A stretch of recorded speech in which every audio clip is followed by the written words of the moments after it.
যেমন আল্লাহর রাসূল সাল্লাল্লাহু আলাইহি ওয়াসাল্লাম বিভিন্ন হাদিসের মধ্যে ইরশাদ করেছেন। তার মধ্যে আমি আপনাদেরকে দুইটা হাদিস শোনাবো। এক হাদিসের মধ্যে মুসলিম শরীফের হাদিস, আল্লাহর রাসূল সাল্লাল্লাহু আলাইহি ওয়াসাল্লাম হযরত যায়েদ ইবনে সাবিত রাদিয়াল্লাহু তাআলা আনহু কে সঙ্গে নিয়ে কোথাও যাচ্ছিলেন। বনি নাজ্জার এর একটা বাগানে ঢুকলেন। বাগানে ঢোকার পরে সেখানে 5 থেকে 6টা কবর ছিল। এই কবরগুলোর কাছে আসার পরেই নবীজির খচ্চরটা লাফালাফি শুরু করে দিল। এমন লাফালাফি শুরু করলো, বর্ণনাকারী বলেন মনে হচ্ছিল এই লাফালাফির কারণে আল্লাহর রাসূলকে সেই খচ্চরটা তার পিঠ থেকে জমিনে ফেলে দিল। এবার বিশ্বনবী মুহাম্মদুর রাসূলুল্লাহ সাহাবীদেরকে লক্ষ্য করে বললেন, ও আমার সাহাবীরা, এই বাগানের কবরগুলো কার? কোন সময়ের কবর? সাহাবীগণ জবাব দিল, গো নবীজি,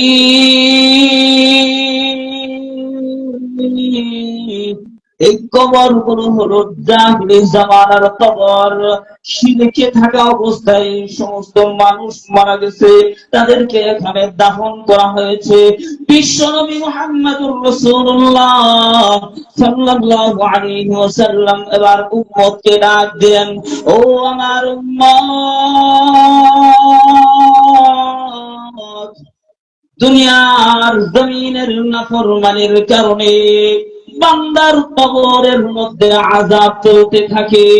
এই কবরগুলোর মধ্যে আযাব চলতেছে। ও আমার উম্মত, তাআউযু বিল্লাহি মিন আযাবিন নার।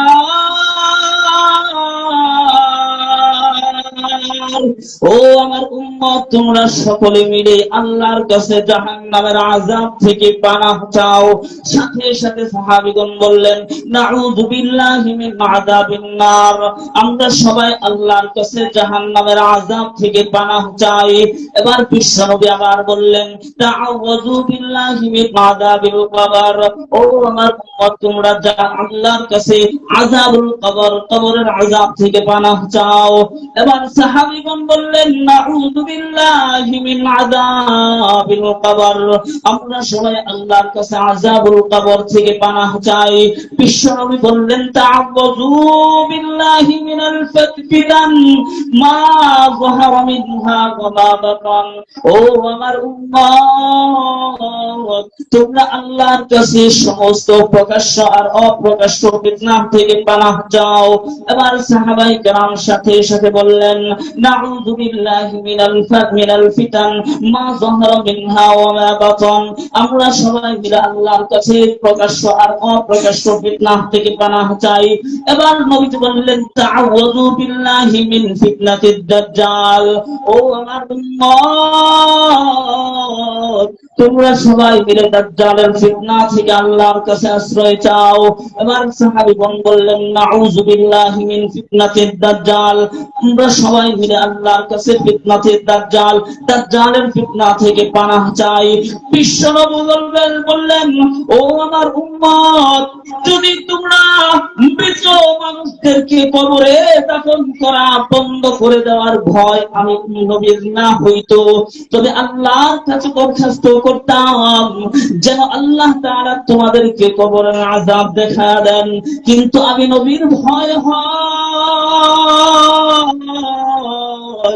আমার উম্মত যদি কবরের আযাব দেখে, তবে তারা মুর্তাদেরকে কবরে দাফন করা বন্ধ করে দিবে। এই ভয়ে আমি তোমাদেরকে কবরের আযাব দেখাই না। তাহলে কবরের আযাব আছে না নাই? নাফরমানি করলে নাফরমানের কবরে আযাব চলে আসে।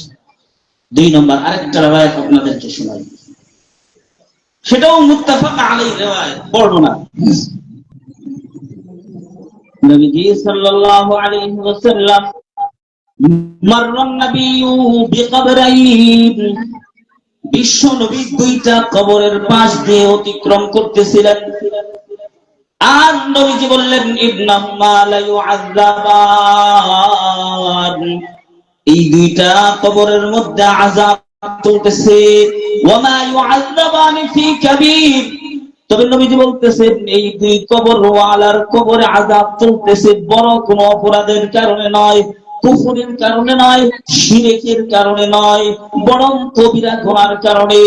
তাদের একজন অপরাধ হলো ইন্নামা লা ইয়াস্তানজিহু মিনাল বাউল, সে পেশাব পায়খানা করে পবিত্রতা অর্জন করত না, এই জন্য তার কবরের মধ্যে আযাব চলতেছে। আর দ্বিতীয় জন ইয়ামশি বিন নামিমা, মানুষের দ্বারে দ্বারে দোষ বলে বলে বেড়াইতো, দোষ বলে বলে গীবত শিকায়াত করে করে বেড়াইতো, এই জন্য একজনের কবরে আযাব হইতেছে। আর আরেকজন পেশাব পায়খানা করতে করে কোনো ব্যবহার করতো না, অথবা পানিও ব্যবহার করতো না, অপবিত্র অবস্থায় থাকার কারণে তার কবরের মধ্যে আযাব হইতেছে। এবার বিশ্বনবী এক সাহাবীকে বললেন আমার কাছে খেজুরের ডালা নিয়ে আসো। একটা খেজুরের ডালা আনা হলো। আল্লাহর রাসূল সেটাকে দুই ভাগ করে দুইটা গোরস্থানের উপরে পুঁতে দিলেন, আর বললেন যে এই দুইটা খেজুরের ডালা যতদিন পর্যন্ত জীবিত থাকবে, সবুজ থাকবে, ততদিন পর্যন্ত এর বরকতে আল্লাহ তাআলা তাদের আযাবকে হালকা করে দিবেন। এটা নবীজির একটা বরকত, নবীজির একটা বৈশিষ্ট্য। আল্লাহ রাসূল কবরে আযাব হচ্ছে এটা দেখার পরে খেজুরের ডালা এনে পুঁতে দিলেন, আর বললেন মা দামাতা রতবাতাইন, যতদিন পর্যন্ত এই দুইটা সবুজ থাকবে ততদিন পর্যন্ত আল্লাহ তাআলা তাদের কবরের আযাবকে হালকা করে দিবেন। তাহলে এই দুই কাজ করা যাবে না। এক নম্বরে পেশাব পায়খানা করে পবিত্রতা অর্জন করতে হবে, কি হবে না? না পেশাব পায়খানা যেখানে মন চাই সেখানে করবেন আর উঠে চলে যাবেন। ও দুনিয়ার মানুষ, কবিরা গুনাহ, কি গুনাহ? এই কবিরা গুনার কারণে মহান আল্লাহ তাআলা কবরের মধ্যে শাস্তি দিয়ে দেন। দুই নম্বর, মানুষের দোষ বলে বলে মানুষের দ্বারে দ্বারে ঘরে ঘরে বেড়ানো যাবে না। পারবো ইনশাআল্লাহ। আল্লাহ তাআলা আমাদেরকে তৌফিক দান করেন, বলেন আমিন। চলেন আমি আপনাদের সামনে যে আয়াতে কারিমা পড়েছি সেই আয়াতের আলোচনার দিকে যাই। যে দুনিয়ার জমিনে যদি কোনো মানুষ নেককার সন্তান রেখে যায়, নেককার বন্ধু রেখে যায়, নামাজি বন্ধু, নামাজি সন্তান, নামাজি ভাই, নামাজি বাবা মা, নামাজি নাতি পতি রেখে যায়, এরা যখন দোয়া করে এদের দোয়ার বরকতে আল্লাহ তাআলা মৃত মানুষের কবরের আযাবকে হালকা করে দেন, আবার কবরের আযাবকে মাফ করে দেন, কোন কোন মানুষের কবরটাকে জান্নাতের বাগান বানায় দেন। সুবহানাল্লাহ।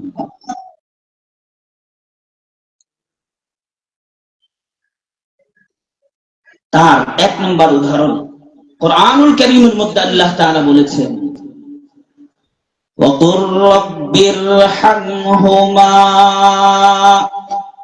কামা রাব্বায়ানি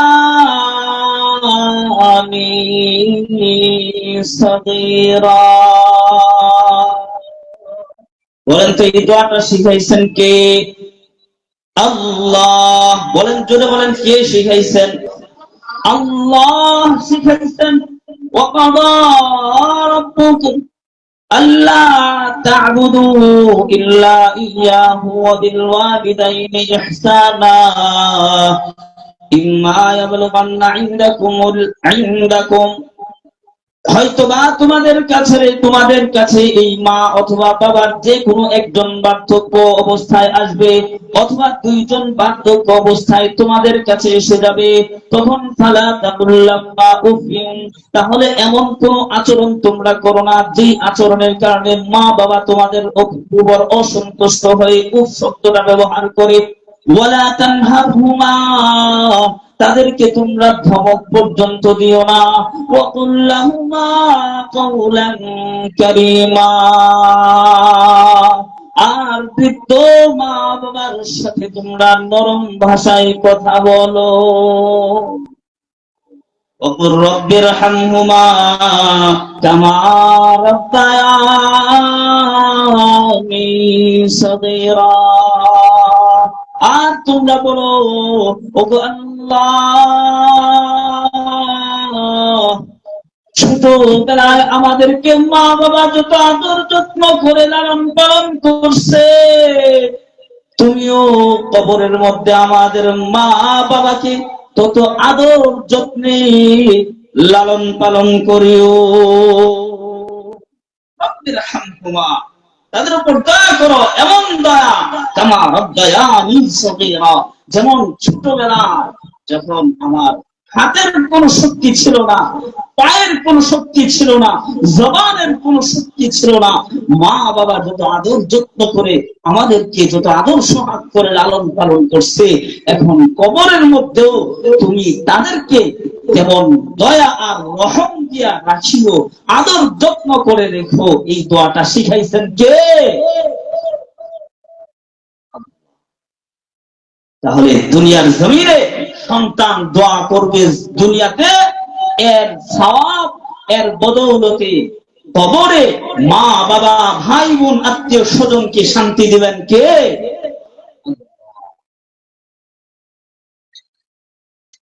দুই নম্বর আরেক আয়াত আল্লাহ তাআলা বলেন, والذين يقولون ربنا اغفر لنا ولإخواننا الذين سبقونا بالإيمان ولا تجعل في قلوبنا غلا للذين آمنوا ربنا إنك رؤوف رحيم।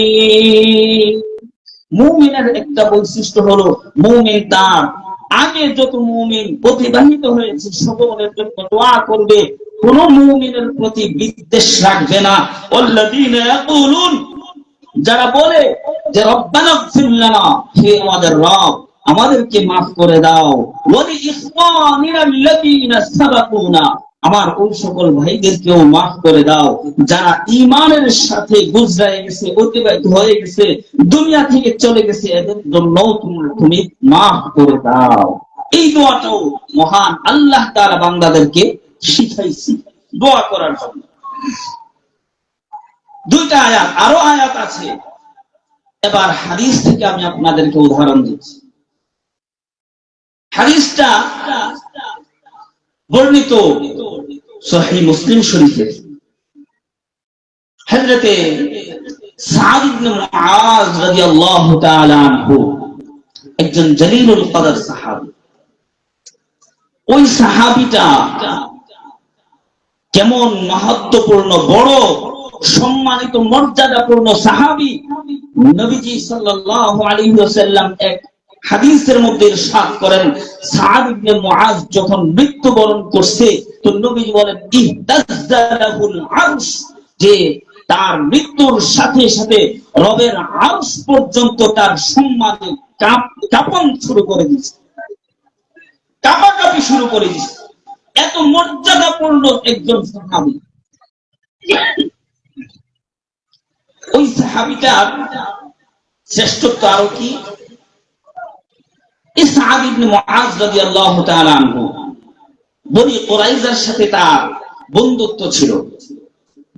বিশ্বনবী মুহাম্মদুর রাসূলুল্লাহ সাল্লাল্লাহু আলাইহি ওয়াসাল্লাম বনি কুরাইজার গোত্রটাকে তিনি চতুর্দিক থেকে সৈন্যবাহিনী দিয়ে ঘেরাও করে দিয়েছেন, অবরুদ্ধ করে দিয়েছেন। শেষ পর্যন্ত বনি কুরাইজার নেতা নবীজির কাছে আসলো, এসে বলল, গো নবীজি, আমাদের বন্ধু গোত্র সাদ, বন্ধু গোত্রের নেতা সাদ ইবনে মুআজ আমাদের জন্য যেই ফয়সালা দিবে সেটাই আমরা মেনে নেব। সাদ ইবনে মুআজ রাদিয়াল্লাহু তাআলা আনহু যুদ্ধের সময় তার হাতের রগের মধ্যে একটা তীরের আঘাত খেয়েছেন। এই আঘাতের কারণে রক্ত বন্ধ হয় না। এই জন্য আল্লাহর রাসূল সাল্লাল্লাহু আলাইহি ওয়াসাল্লাম তাকে যুদ্ধের ময়দান থেকে পাঠিয়ে দিয়েছেন। পাশেই একটা তাঁবুর মধ্যে তাঁবু গেড়ে সেই তাঁবুর মধ্যে তার সেবা শুশ্রূষার জন্য সাহাবী পাঠিয়ে দিয়েছেন। সাহাবী হযরত সাদ ইবনে মুআজ রাদিয়াল্লাহু তাআলা আনহুর সেবা শুশ্রূষা করতেছে, কিন্তু তার রক্ত কি কোনো ক্রমেই বন্ধ হইতেছে না। এই অবস্থায় চলতেছে। আর বিশ্ব নবীর দরবারে বনু কুরাইজার ইহুদিরা আবেদন করছে, সাদ ইবনে মুআজ আমাদের বিষয়ে যেই ফয়সালা করবে আমরা সেই ফয়সালা সন্তুষ্ট চিত্তে মেনে নেব। আল্লাহর রাসূল বললেন ঠিক আছে। এবার আল্লাহর রাসূল সাহাবীদেরকে পাঠিয়ে দিলেন সাদ ইবনে মুআজ রাদিয়াল্লাহু তাআলা আনহুকে আনার জন্য। সাদ ইবনে মুআজ রাদিয়াল্লাহু তাআলা আনহুকে সাহাবীরা কাঁধের উপর করে তাকে নিয়ে আসা হলো। এবার যেই মাত্র কোন কুরাইজার সামনে আসলো, এবার সাদ ইবনে মুআজ রাদিয়াল্লাহু তাআলা আনহু ফয়সালা দিলেন, ওগো নবীজি এই সমস্ত কাত্তার, এই সমস্ত বেঈমান, এই সমস্ত নাফরমান ইহুদিদের ব্যাপারে আমার রায় হলো, আমার ফয়সালা হলো, তাদের যত মুকাতিল আছে, যুদ্ধে অংশগ্রহণ করার সামর্থ্য রাখে এমন যত পুরুষ আছে সবাইকে হত্যা করা হবে। আর যত নারী আর বাচ্চা আছে, শিশু আছে, সবগুলোকে গোলাম আর বান্দি বানিয়ে দেওয়া হবে। এই ফয়সালা শোনার পরেই আল্লাহর রাসূল সাল্লাল্লাহু আলাইহি ওয়াসাল্লাম সাদ ইবনে মুআজের মুখের উপর হাত মেরে বলতেছে, ও সাদ ইবনে মুআজ, তুমি এমন একটা ফয়সালা দিছো যেই ফয়সালাটা আল্লাহ এবং তার রাসূলের ফয়সালা। এটাই আল্লাহর রাসূল চাইছে, এটাই আল্লাহ চাইছে, তুমি এই ফয়সালাই দিয়েছো। সুবহানাল্লাহ। এত মর্যাদাপূর্ণ, এত বিজ্ঞ একজন সাহাবী সাদ ইবনে মুআজ রাদিয়াল্লাহু তাআলা আনহু এই হাতের আঘাতের কারণে রক্ত প্রবাহিত হইতে হইতে এক পর্যায়ে ইন্তেকাল করলেন। এবার সাহাবীগণ সাদ ইবনে মুআজ রাদিয়াল্লাহু তাআলা আনহুর খাটিয়া কাঁধে নিল। দেখা গেল সাদ ইবনে মুআজের খাটিয়াটা বড় হালকা মনে হয়। এবার মুনাফিকরা আবার বলাবলি শুরু করলো, সাদ তার বন্ধু গোত্র বনে কুরাইজা ইহুদিদের সাথে জামদারি করছে, ফয়সালা সে সঠিক মতো দেয় নাই, এই জন্য সাদের শরীরটা হালকা হয়ে গেছে, তার খাটিয়া হালকা হয়ে গেছে। নাউযুবিল্লাহি মিন যালিক। এবার এর জবাবে আল্লাহর রাসূল সাল্লাল্লাহু আলাইহি ওয়াসাল্লামের কানে যখন গেল, ওগো নবীজি সাদ ইবনে মুআজের খাটিয়া হালকা মনে হয়, এই জন্য মুনাফিকরা এমন কথা বলতেছে। বিশ্বনবী বললেন এই কারণে নয়, বরং তার খাটিয়াটা হালকা মনে হওয়ার কারণ হলো সাদ ইবনে মুআজের উপর রাজি আর খুশি হয়ে মহান আল্লাহ তাআলার দরবার থেকে, আসমান থেকে ৭০,০০০ ফেরেশতা নেমে এসেছে। ৭০,০০০ ফেরেশতা এসে সাদ ইবনে মুআজের খাটিয়া বহন করতেছে। এই কারণে দুনিয়ার জমিনের মানুষের কাঁধে সাদ ইবনে মুআজের জানাজার খাটিয়াটা ওজন মনে হয় না। সাদ ইবনে মুআজ রাদিয়াল্লাহু তাআলা আনহুর খাটিয়া নিয়ে চলতেছে, দাফন চলতেছে। দাফন শেষ হওয়ার পরেই আল্লাহর রাসূল সাল্লাল্লাহু আলাইহি ওয়াসাল্লাম সাহাবীদেরকে নিয়ে দোয়া করবে। ঠিক ওই মুহূর্তে আল্লাহর রাসূল সাহাবীদেরকে বললেন, ও আমার সাহাবীরা, তোমরা বলো সুবহানাল্লাহ, সাহাবায়ে কেরাম বললেন সুবহানাল্লাহ। নবীজি দ্বিতীয়বার আবার বললেন বলো সুবহানাল্লাহ। সাহাবায়ে কেরাম আবারও বললেন সুবহানাল্লাহ। তৃতীয়বার আবার বললেন বলো সুবহানাল্লাহ। সাহাবীগণ বললেন সুবহানাল্লাহ। এবার আবার আল্লাহর রাসূল বললেন ও আমার সাহাবীরা বলো আল্লাহু আকবার। সাহাবীগণ বললেন আল্লাহু আকবার।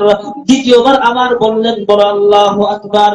সাহাবীগণ বললেন আল্লাহু আকবার। তৃতীয়বার আবার বললেন ও আমার সাহাবীরা বলো আল্লাহু আকবার। সাহাবীগণ আবার বললেন আল্লাহু আকবার। এবার মুনাজাত শেষে এক সাহাবী প্রশ্ন করছে ও নবীজি কোন সাহাবীর জানাজার পরে তো আপনি এমন কাজ আর করতে দেখি নাই। সাদ ইবনে মুআযের জানাজার পরে কাফনের পরে আপনি এমন কাজ কেন করলেন? নবীজি বলতেছেন ও আমার উম্মত সাদ ইবনে মুআযের কবরটা আমি দেখতেছি কোন কারণে যেন সংকীর্ণ হয়ে যাইতেছিল। আমি নবীজি যেই মাত্র তার রূহের মাগফিরাতের জন্য তার কবরের সংকীর্ণতা বন্ধ হওয়ার জন্য 3 বার সুবহানাল্লাহ বললাম, আর তোমাদেরকেও 3 বার সুবহানাল্লাহ বলাইলাম, আবার 3 বার বললাম আল্লাহু আকবার, আবার তোমাদেরকেও বলতে বললাম আল্লাহু আকবার। এই তাসবিহ আর তাকবীরের বরকতে মহান আল্লাহ তাআলা তার কবর সংকীর্ণ হওয়াটাকে বন্ধ করে দিয়েছে। সংকীর্ণ হয়ে যাচ্ছে, কিন্তু আমার সুবহানাল্লাহ আর আল্লাহু আকবার বলার কারণে আল্লাহ তাআলা কবরটাকে আর সংকীর্ণ হইতে দেন নাই, বরং সেই কবরটাকে প্রশস্ত করে দিয়েছেন। সুবহানাল্লাহ। তাহলে বোঝা গেল এই হাদিস থেকে, এটা সহিহ হাদিস, বিশুদ্ধ হাদিস, যে কোন বন্ধু, কোন সন্তান, কোন আত্মীয় যদি নফল রোজা, নফল নামাজ, নফল জিকির আজকার, দান সদকা করে, সওয়াব রিসানি করে সওয়াব বখশে দেয়, কোরআন তেলাওয়াত করে সওয়াব বখশে দেয়, এই সওয়াবের বিনিময়ে আল্লাহ তাআলা কবরওয়ালাকে কোন কোন কবর এর আযাবকে হালকা করে দেন, আবার কোন কোন কবরের আযাব মাফ করে দেন, আবার কোন কোন কবরটাকে জান্নাতের বাগান বানিয়ে দেন। সুবহানাল্লাহ। চলুন আপনাদেরকে ইতিহাস থেকে 2টা উদাহরণ শোনাই। এতক্ষণ কোরআন ও সুন্নাহ থেকে শুনছেন, এবার ইতিহাস থেকে শোনাই।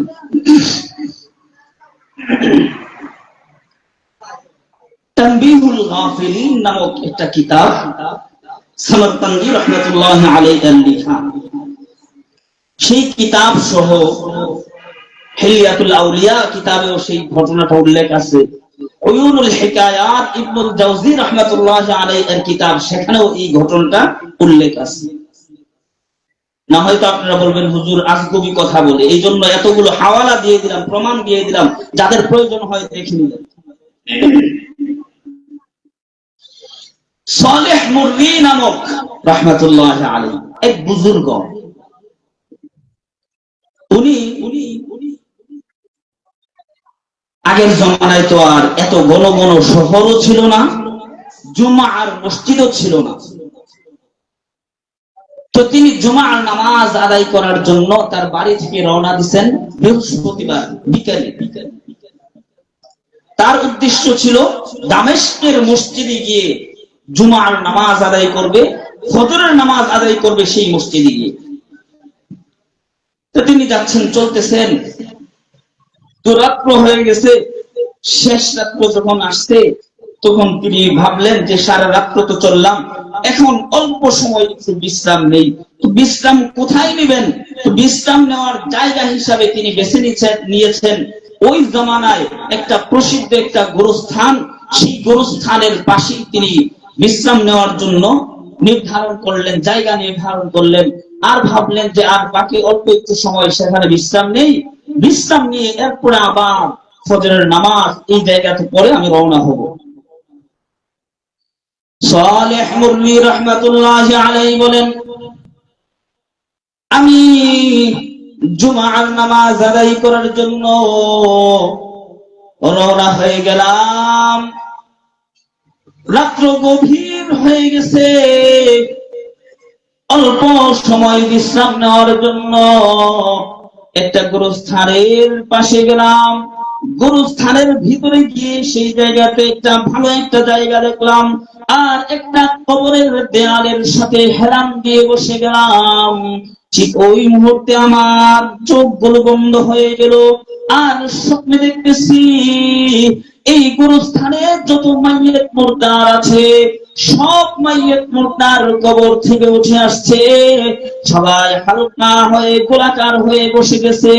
এদের মধ্যে একটা যুবক ছিল যার পরনের কাপড়টা পর্যন্ত ময়লা ছিল, তার কপালে চিন্তার ভাঁজ দেখা যায়। ওই যুবকটা একা একা বসে আছে। এর মধ্যেই কিছুক্ষণ পরে আসমান থেকে কিছু লোক আসলো। আসার পরে তাদের হাতে ছিল রেশমি রুমাল দিয়ে ঢাকা কিছু পাত্র। এক একটা পাত্র একদম কবরওয়ালাকে দেয়, আর সেই কবরওয়ালা সেই পাত্রটাকে নিয়ে না তার নিজ কবরে চলে যায়। এইভাবে চলতে চলতে সব কবরবাসী চলে গেছে। সর্বশেষ ময়লা কাপড়ওয়ালা যুবকটা পেরেশান, কালো বলি চেহারা নিয়ে, কোনো কিছু নাই, কোনো কিছু পায় নাই, শূন্য হাতে তার কবরের দিকে রওনা হয়ে গেছে। সালেহ মুগনি বলেন, আমি ঘুম থেকে যুবককে ডাক দিলাম, ও যুবক,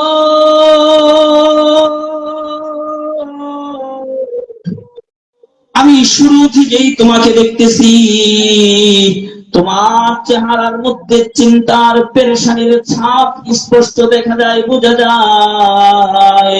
ও যুবক, তুমি কেন শূন্য হাতে, তুমি কেন কালো মলিন চেহারা নিয়ে তোমার কবরে যাও? আর গোরস্থানের বাকি বাকি সব কবরওয়ালা তারা কোনো না কোনো কিছু পাইছে, তো আমাকে বলো, এই তারা যে বিষয়গুলো যে পাত্রগুলো নিয়ে গেছে সেগুলো কিসের পাত্র? আর তুমি কেনই বা শূন্য হাতে তোমার কবরে যাইতেছো? যুবক সালেহ মুগনিকে ডাক দিয়ে বলতেছে, ওরে আল্লাহর বান্দা সালেহ মুগনি, এই যে গোরস্থানের মানুষগুলো এক একটা পাত্র নিয়ে তার কবরে গেল, এই পাত্র হলো দুনিয়ার জমিনে তার কোন আত্মীয় যদি দান সৎকার করে তার সওয়াব বখশে দেয়, কোরআন তেলাওয়াত করে সওয়াব বখশে দেয়, তাসবিহ তাহলিল নফল নামাজ রোজা করে বখশে দেয়, তার সওয়াব গুলো মহান আল্লাহ তাআলা ফেরেশতার মাধ্যমে প্রত্যেক জুমার দিন বান্দার কাছে পৌঁছে দেয়। ও আল্লাহর বান্দা সালেহ মুররি, তুমি আমার কথা জিজ্ঞাসা করতেছো আমি কেন শূন্য হাতে যাই? তার কারণ হলো দুনিয়ার জমিন আমার এমন কেহ না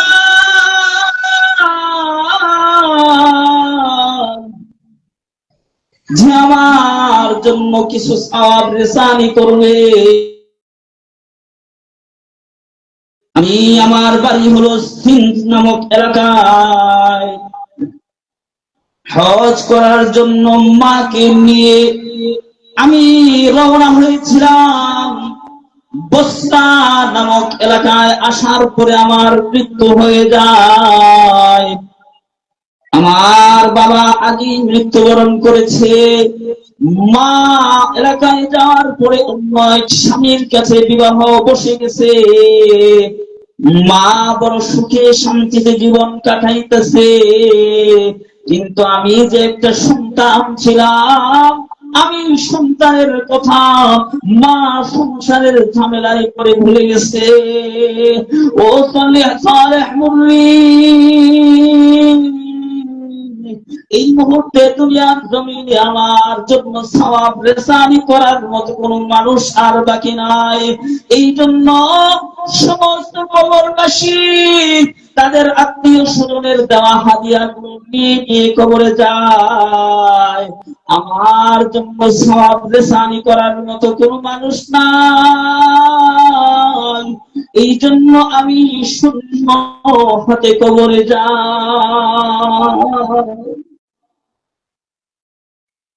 সালেহ মুররি আবার ডাক দিল, যুবক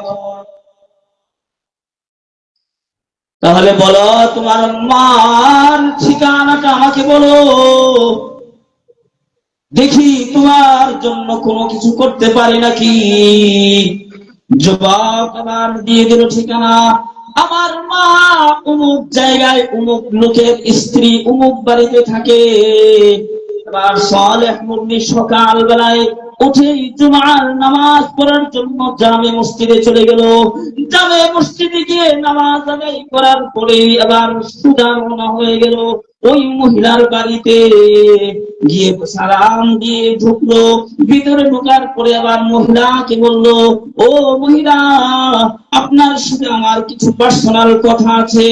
দেখা গেল তার আশেপাশে খাদেম খদ্দামের অভাব নাই, বললো আপনার সাথে আমার পার্সোনাল কিছু কথা আছে। এবার মহিলা ইশারা দিল, তার খাদেম খদ্দাম যারা আছে সবাই সরে গেল। পর্দার আড়াল থেকে সালেহ মুররি ডাক দিছে, ওরে আল্লাহর বান্দি, আপনার জীবনে কোনো সন্তান আছে নাকি? ওই মহিলা বলতেছেন, না, আমার বর্তমানে কোনো সন্তান নাই। সালেহ মুররি আবার প্রশ্ন করলো, তাহলে আপনার পূর্বে কোনো সন্তান ছিল নাকি? তখন ওই মহিলা বলতেছে, হ্যাঁ, আমার সন্তান একটা ছিল, তবে সে অনেকদিন হয়ে গেছে, মৃত্যুবরণ করেছে। এবার সালেহ মুররি তার স্বপ্নের কথাটুকু মহিলার কাছে ব্যাখ্যা করে বলে দিল। এবার সালেহ মুররির হাতে 1000 দিরহাম দিয়ে মহিলা বলল, যান, আপনি আমার ছেলের পক্ষ থেকে এই 1000 দিনার গরিব মিসকিনদের মাঝে সদকা করে দিন। সালেহ মুররি আবার 1000 দিনার সদকা করে দিল।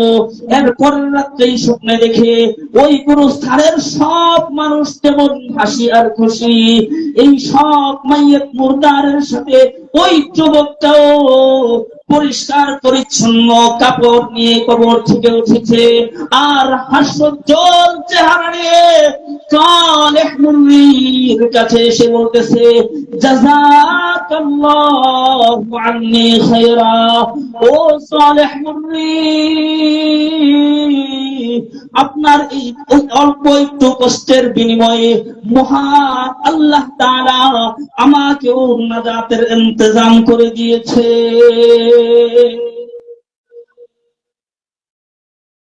আজকে আমরা দুনিয়ার জমিনে আসছি, আজকে আমরা দুনিয়ার জমিন থেকে চলে যাব, কিন্তু একটা সন্তানকেও আল্লাহ ওয়ালা বানাইতে পারি না, হাফেজে কোরআন বানাইতে পারি না, আলেমে দ্বীন বানাইতে পারি না। বানাই হলো ইঞ্জিনিয়ার বানানোর স্বপ্ন দেখি, ডাক্তার বানানোর স্বপ্ন দেখি, জজ ব্যারিস্টার উকিল বানানোর স্বপ্ন দেখি, হাফেজ কোরআন বানানোর স্বপ্ন আমরা দেখতে আফসোসের বিষয়। অথচ একটা নেককার সন্তান দুনিয়ার জমিন থেকে দোয়া করবে, তো মহান আল্লাহ তাআলা এই দোয়ার বরকতে সাহিবে দোয়া, যার জন্য দোয়া করা হয়েছে, তার কবরটাকে জান্নাতের বাগান বানায় দেবে। আমার সময় শেষ, ছোট্ট আরেকটা কথা, হাফেজে কোরআন হইলে কি লাভ হয়, উপকার হয়, এটা বলেই আমি শেষ করে দিচ্ছি। হাফেজে কোরআন, একজন হাফেজে কোরআন, তার মা নাম ছিল রাহেবা, তিনিও বুজুর্গ ছিলেন। দুনিয়া থেকে যাওয়ার সময়, ইন্তেকালের সময় হাফেজে কোরআন একটা রেখে গেছে দুনিয়ার জমিনে, এছাড়া কেউ তার দুনিয়াতে নাই। এমন সময় মার ওফাত হয়ে গেছে। মার মৃত্যুর পরে একটি সন্তান, মার মৃত্যুর পরে সন্তানের রুটিন ছিল প্রত্যেক জুমার দিনে সে মায়ের কবরের পাশে যায়, গুরুস্থানের পাশে যায়, গুরুস্থানের পাশে গিয়ে মার জন্য কোরআন তেলাওয়াত করে তার সওয়াব বখশে দেয়। এইভাবে কন্টিনিউ চলতেছে। কিছুদিন যাওয়ার পরে হাফেজে কোরআন মাকে স্বপ্নে দেখতেছে, মাকে স্বপ্নে দেখে আবার ডাক দিছে, ও মা,